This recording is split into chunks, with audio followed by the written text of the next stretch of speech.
Marvel Studios' Shang-Chi and the Legend of the Ten Rings introduces some of the newest, most dynamic artifacts in the Marvel Cinematic Universe. The Ten Rings. So I'm getting the inside scoop from VFX supervisor Christopher Townsend. Hey, Chris. Hey, how you doing? All right, Chris, let's get into it. Now, what was the process of reimagining the look and the powers of the Ten Rings? One of the interesting aspects of obviously this film are the Ten Rings and their powers.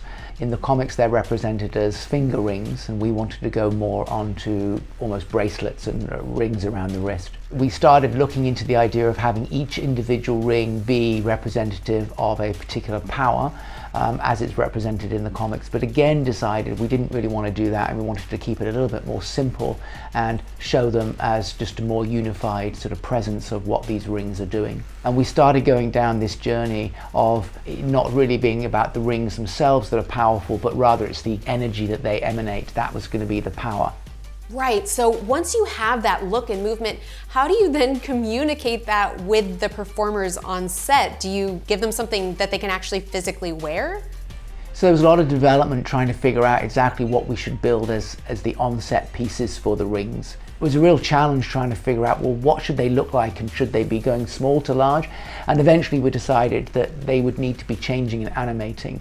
So for the vast majority of the shots that you'll see the rings, even when they're just rattling around on his wrists, they're actually fully computer generated. The rings are so dynamic, especially because they emit a different color dependent on who's wielding them. What was the process of choosing which character would wield which color?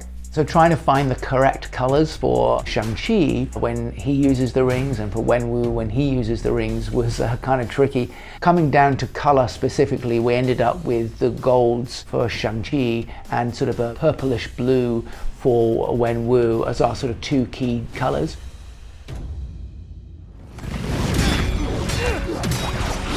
So when we see that big final climactic battle between Shang-Chi and Wenwu, we really get to see how the Ten Rings emit different powers when they're wielded in different fighting styles. Could you point out some of those subtle differences? So I think one of the interesting things with the film is how the rings are different for each character. In essence, Wenwu is not necessarily fundamentally evil, but there are sort of aggressive overtones to who he is as a character. And so the characterization of those rings was an extension of that.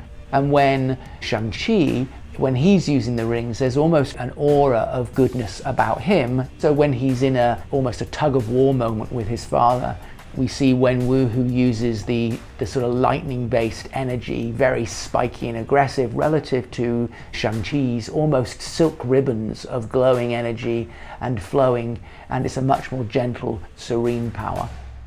This scene really has so many layers because there's this intense action paired with these really powerful emotional moments. What role does VFX play in helping to create and support those kinds of layers? So we use a lot of what we would call pre-visualization, where we will try and figure or plan out a particular scene so that we know exactly where it's going to end up. We also, in this case, used a lot of stunt viz. So the stunt team would go away and they would enact the entire sequence.